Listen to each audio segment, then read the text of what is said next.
Okay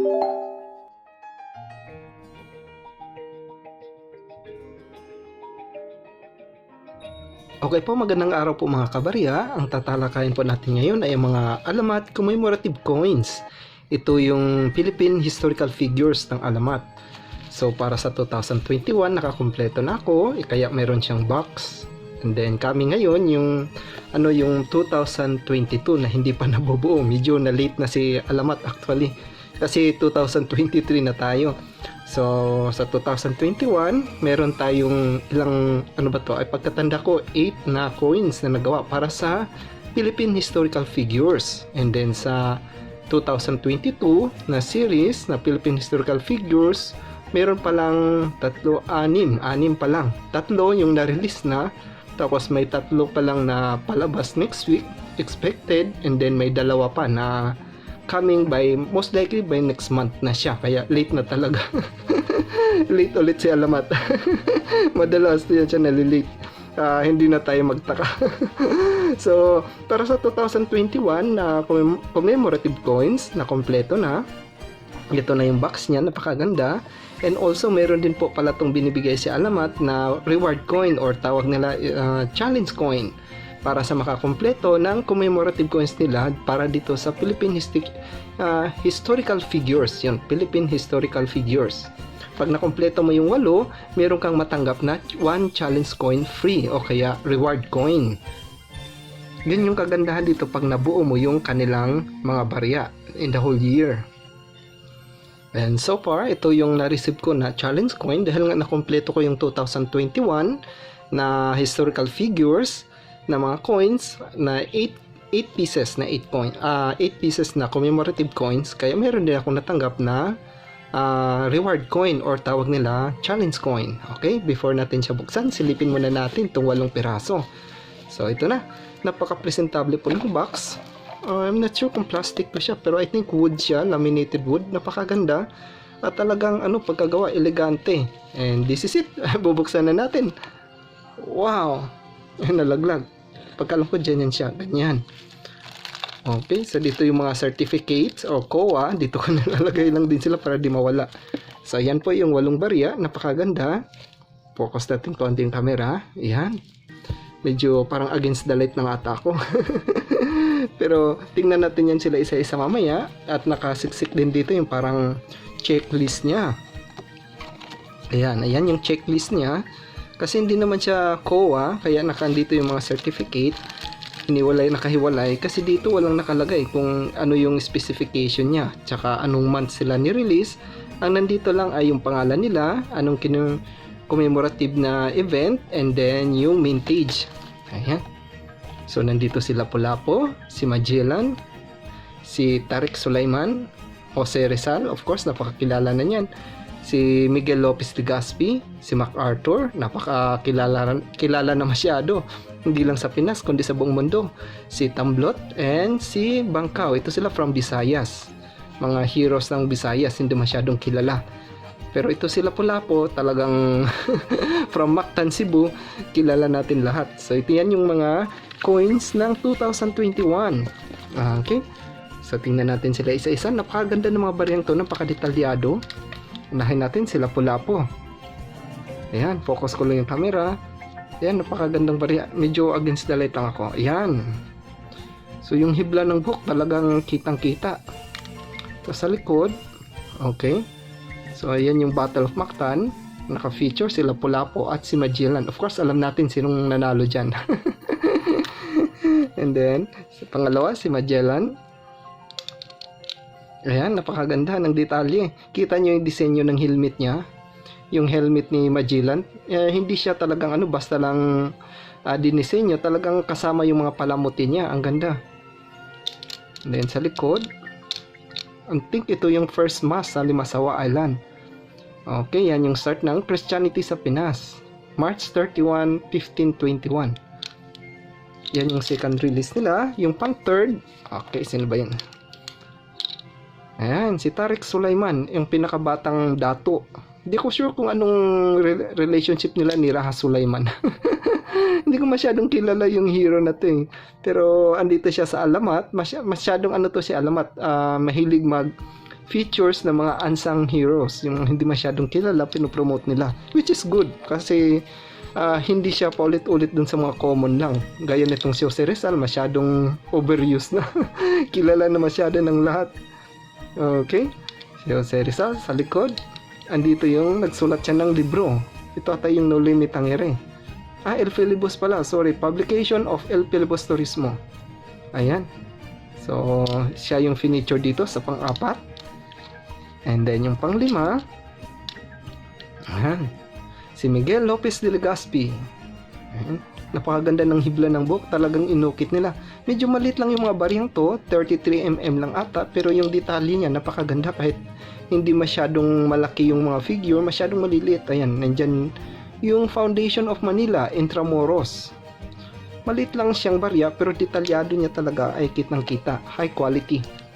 Yan yung nagustuhan ko dito sa mga alamat kasi maliit lang siya pero yung detalyado ng barya ay talagang napakaganda. Ayan, di naman sa pang-anim, si MacArthur.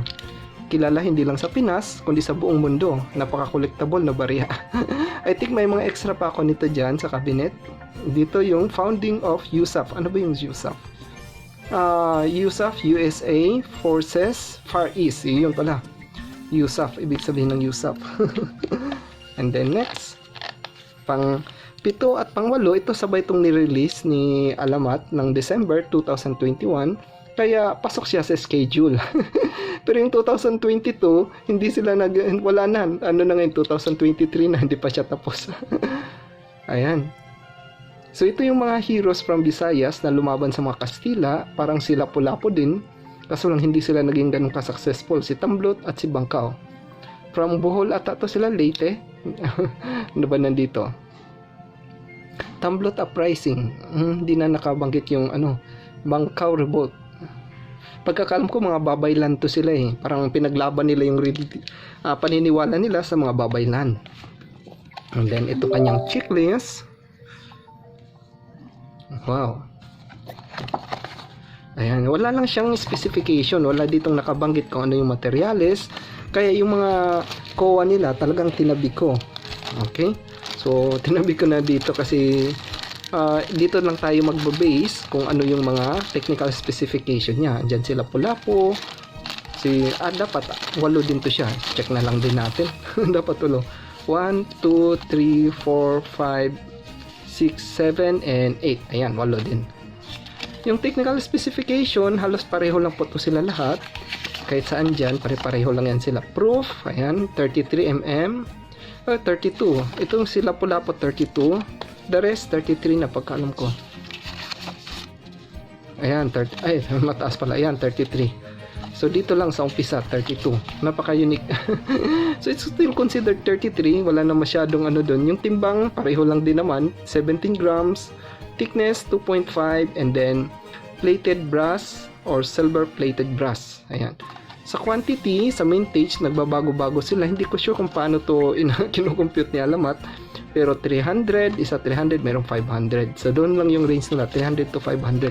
So isa sa mga nagustuhan ko sa mga Alamat commemoratives na mga na-issue na coin, kasi meron talaga silang certificate. And the same time, meron siyang serial number. Halimbawa, ito sila Lapu-Lapu. Ayan. So meron talaga siyang serial number 17 out of 300. So ang kagandahan doon, alam natin kung pang ilan na yung bariyang to. So hindi sila pwedeng magdoble o kaya mag-exceed sa 300. So, isa yun siya sa nagpapa-rear sa barya, nagpapataas ng value kasi hindi na sila pwedeng gumawa ulit o kaya dumoble pa ng gawa pa kasi may mga numbers sila.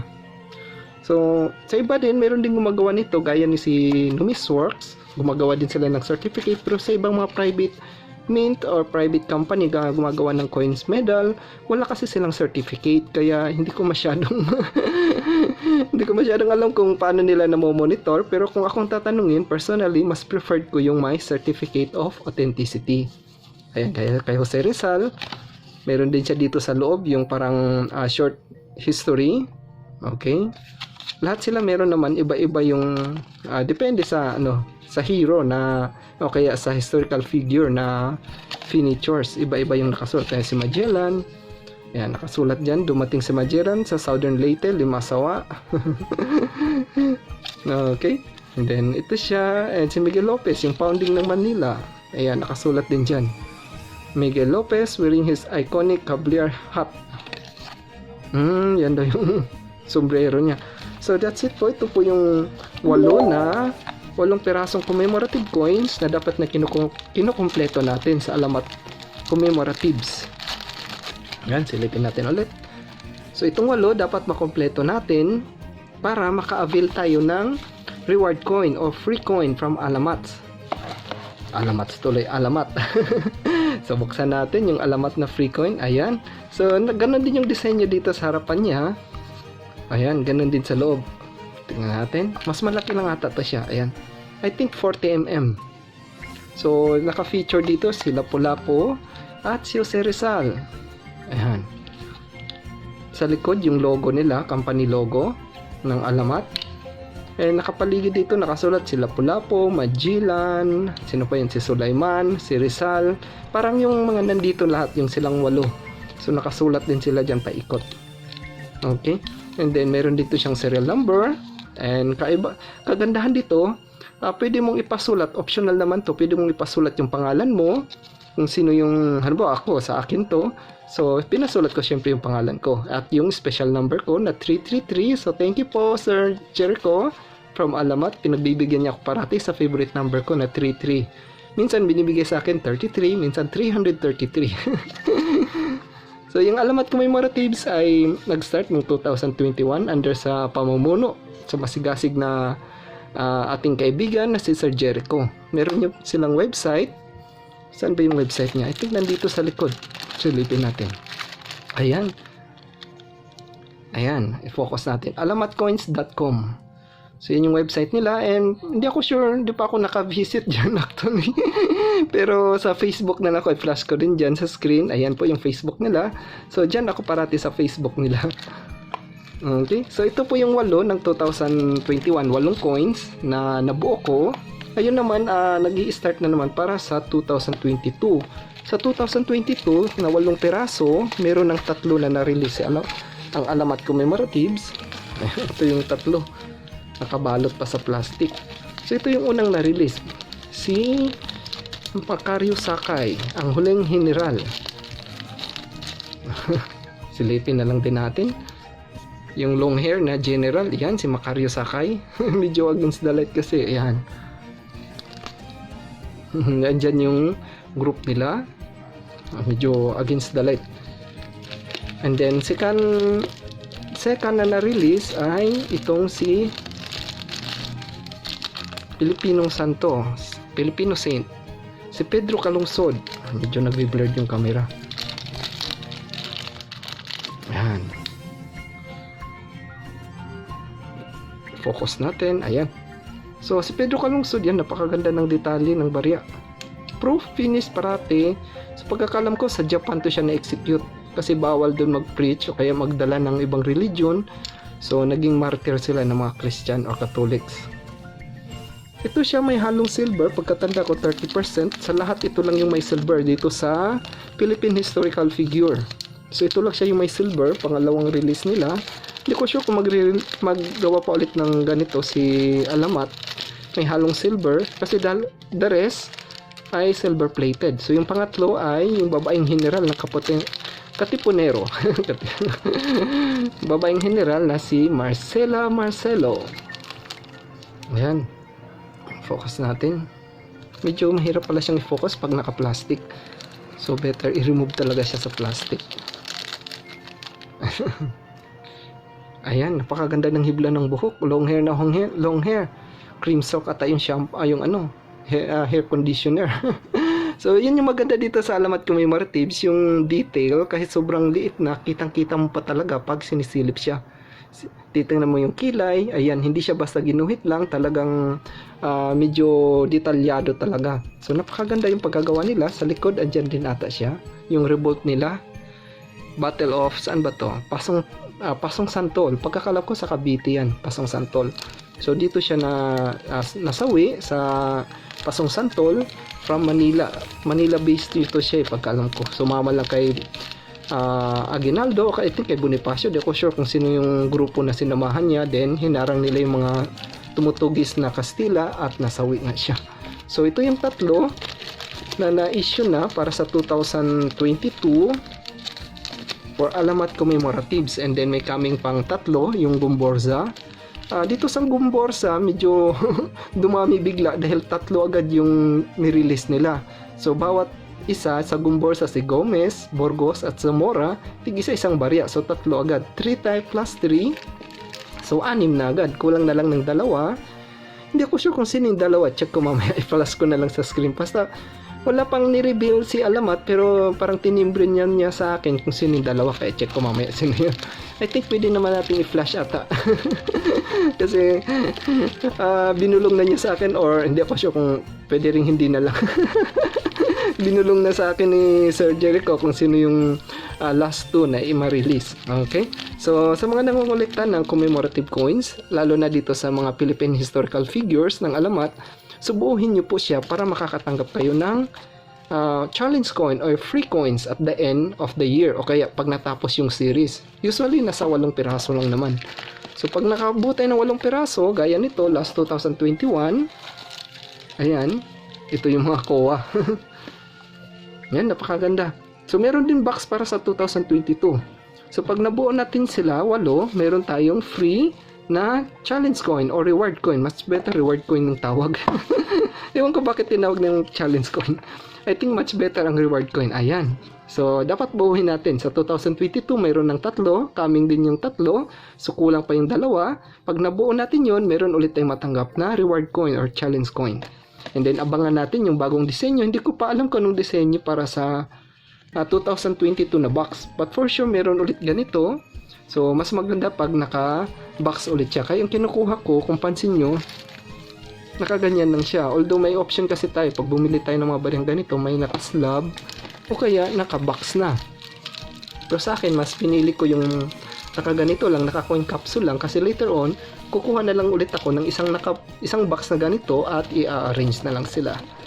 Ayan, may nalaglag. Paano ba to? Dyan pala, hindi ko na ibalik. Yan, meron siyang parang ribbon dun holder. Ayan. So, napakaganda ng presentation. Kung meron kang display cabinet sana, kung meron sana ako, unfortunately wala. So, pang centerpiece talaga siya. Okay? So, good luck po sa mga bumubuo. So, sa mga kumukolekta, remind ko lang, buuhin nyo talaga. I-kompleto nyo yung 8. Okay? So, yan po lahat yung mga commemorative coins ko from Alamat. At nakompleto ko yung 2021. Sa 2022 ay malapit na din. So, good luck po sa lahat. Happy hunting po. Okay, so sa mga nanonood, pwede rin pong mag-comment sa mga may katanungan. And please hit nyo rin po yung like, share, and subscribe na rin po sa mga wala pa. Maraming salamat po. Ayan, napakagandang barya. Alamat Commemoratives, maraming salamat dito sa challenge coin na natanggap ko last 2021. So, maraming salamat din po sa namumuno nga na si Sir Jericho. Maraming salamat po, sir. Maraming salamat po sa opportunity.